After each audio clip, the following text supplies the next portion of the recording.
Alright, so in this video, I'm going to solve the equation a squared minus b squared is equal to 15. So to start off, many of you might think solving this equation is impossible because we have two variables in one equation. And you were probably taught that equations with two variables, you would need two equations to solve them, but we only have one equation with two variables. So how are we going to solve this? And we want to find the values of both a and b. So to solve this, we're going to use an important property of algebra that states that if I have something in the form x squared minus y squared, this is equal to x plus y times x minus y. So I'm going to use this property on my left-hand side, a squared minus b squared. So it's going to turn into a plus b times a minus b is equal to 15.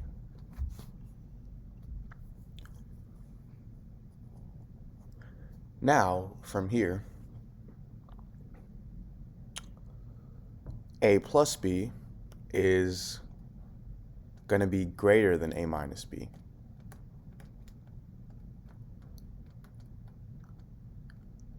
Meaning, 15, I'm going to rewrite that as, I can rewrite this as we have 15 times 1, we also have 5 times 3. These are the factors of 15.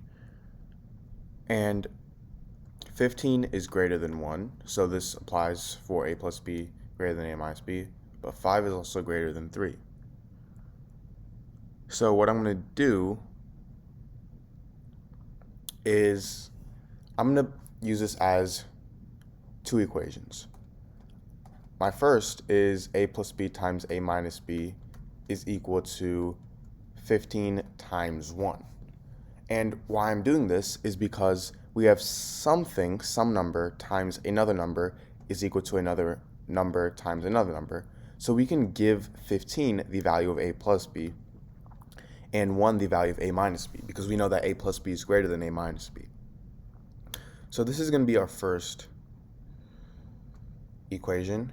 And then for my second one, I have a plus b times a minus b is equal to 5 times 3, which again, it works because 5 is greater than 3. So we can say 5 is a plus b and 3 is a minus b.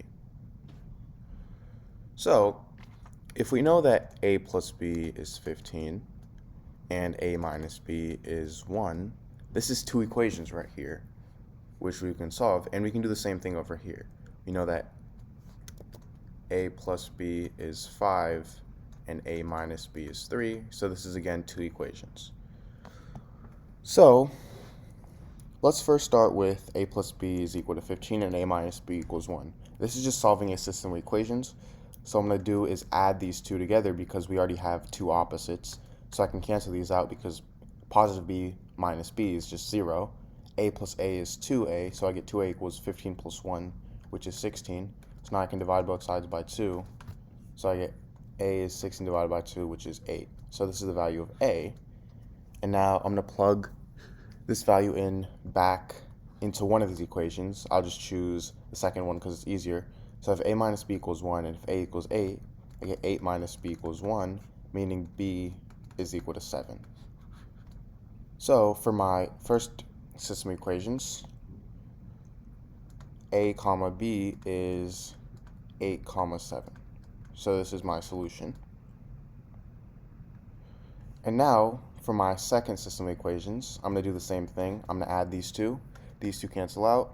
A plus a is 2a, and this time 5 plus 3 is 8, so I get 2a equals 8. And if I divide both sides by 2, I get a is equal to 4. So now that we know that a is equal to 4,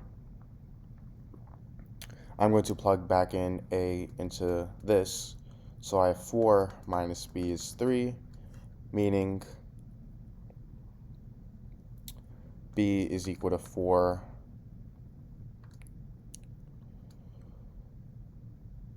minus 3, so b is equal to 1. So I have a equals 4 and b equals 1, so my solution over here, a comma b, is 4 comma 1. Now, although we have these two solutions, we don't know for sure if they are right yet. So what I'm going to do is we're going to have to plug these in to our equation. So to check, again, a reminder, we started with our equation a squared minus b squared is equal to 15. So we have two solutions. We have a comma b is equal to 8 comma 7, and a comma b is equal to 4 comma 1. So I'm going to first start by checking our first solution, 8 comma 7. So if I plug in 8 and 7 for a and b, I get 8 squared minus 7 squared is equal to 15. Now 8 squared is 64, so I get 64 minus 7 squared, which is 49, is equal to 15, and 64 minus 49 is 15, so I get 15 is equal to 15. So that means our first equation here is correct. Now we can try our second equation. So we have a squared minus b squared is equal to 15, and our second solution is 4 comma 1. So I'm going to plug in 4 for a, 1 for b. So I get 4 squared minus 1 squared is equal to 15. Now 4 squared is 16, so I get 16 minus 1 squared, which is 1, is equal to 15. 16 minus 1 is 15, so I get 15 is equal to 15. And this is right as well, meaning that both of these solutions are correct. And just so you know, you can solve these types of equations using this method. All you have to do is rewrite this as a number times another number, and that's what we did. We wrote 15 as some number times another number, then just give the respective values to each variable and solve for it. So what many people thought was impossible, because there were two variables in one equation, we just solved right here. So thank you guys for watching. Please make sure to subscribe, leave a like, and share this to any of your friends and family. Thank you.